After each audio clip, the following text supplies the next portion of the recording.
Mikkel, have you ever seen the movie Titanic? Yes. Yes, I have. You have? Yeah. So I have a kind of a guilty confession to make, and that's I have a soft spot for this movie Titanic. It came out when Jan and I were first dating, and we watched it a whole bunch of times. And I know that the movie won lots of awards, but I'm kind of embarrassed by how many times I've seen it and how much I enjoyed it. How about you?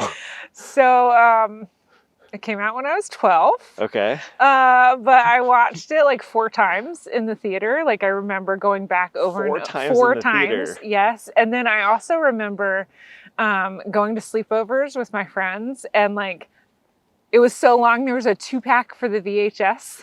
Whoa. Like, and Yeah, so it was a we had long to, movie. switch it out in between. Nice. Yeah. So I mentioned the Titanic in this movie because Rich Villodas uses that in the introduction to his book, The Deeply Formed Life. We're starting a new series today that's based on that book.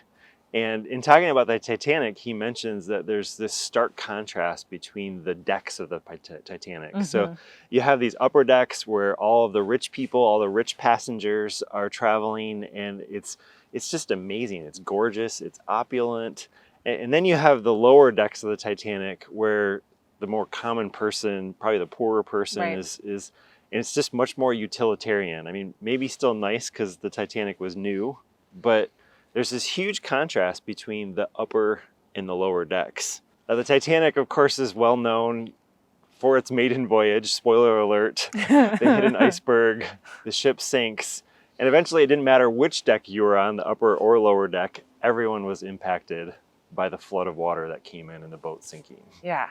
But what's kind of interesting about this contrast is that when the iceberg hit, the people on the upper decks didn't know. Like their life kind of just continued as normal. Everything seemed great.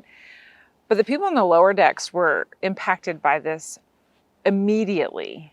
And the metaphor of the Titanic sets up this series in that the upper decks of our lives, the places that other people see, everything might look good on the surface, but underneath on those lower decks, it can be a totally different story. There are many of places in our lives, whether it's our family or our work or our emotional lives, where we're in danger of getting sucked under. Like there's stuff there under the surface that is not good in our lives. Yeah, I think a lot of us are really good at like arranging the chairs on the upper decks of the Titanic, like making everything look good. We use social media to present this sort of carefully curated version of ourselves. Yeah. And it's like the upper deck of the Titanic where like everything seems really good, but underneath there's a lot more going on there that maybe we're ignoring.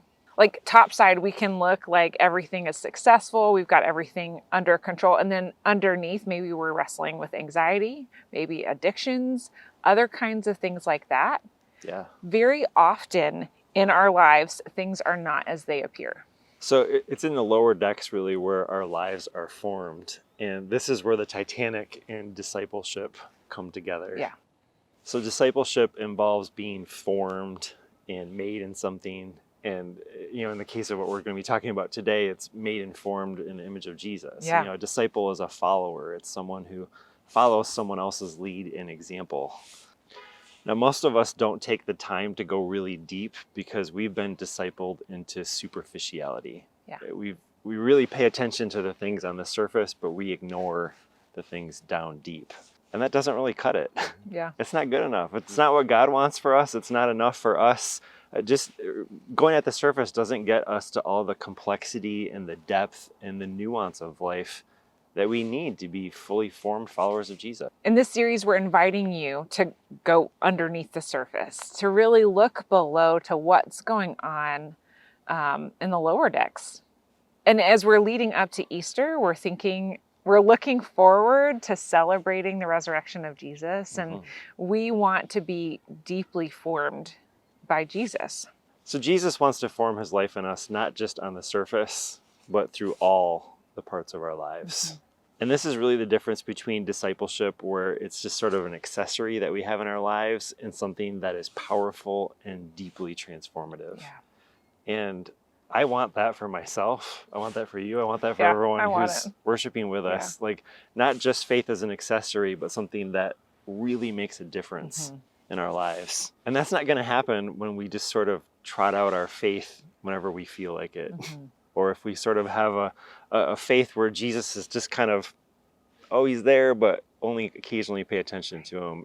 It's only going to come if we really give ourselves to this and allow ourselves to be deeply formed. So when we follow Jesus, it's super easy to fall into this false dichotomy where we kind of work on the outer transformation and miss the inner transformation. And that's not what God wants for us. God wants all of us. Yeah, you're so right. So one of the things we do here is we have chat questions, and we just stop and process and talk about it. And we're going to start with a chat question about boats. Which freaked me out, I gotta be honest. I'm not a boat person. So, I mean, the question is just that. What's your relationship with boats? Do you love them? Do you hate them? Somewhere in between. Take a moment and talk about it.